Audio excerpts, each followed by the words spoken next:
که ته د رسول الله صلی الله علیه و آله وسلم محبت غواړې، څلور شی دي چې ستا سره د رسول الله صلی الله علیه و آله وسلم په محبت درلودلو کې کومک کوي. یعنی څلور شی دي چې د هغه په عملي کولو سره د رسول الله صلی الله علیه و آله وسلم سره ستا محبت پیدا کیږي او زیاتیږي، او دغه محبت په تا کې د متابعت شوق زیاتوي. اول، پر رسول الله صلی الله علیه و آله وسلم ډیر درود ویل.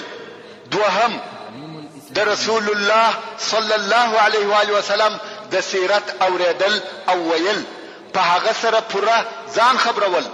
دریم، د رسول الله صلی الله علیه و آله وسلم د طریقې متابعت کول. که ته غواړې چې رسول الله صلی الله علیه و آله وسلم خوښ ولرې او محبت دې ورسره زیات سي، متابعت یې کوه.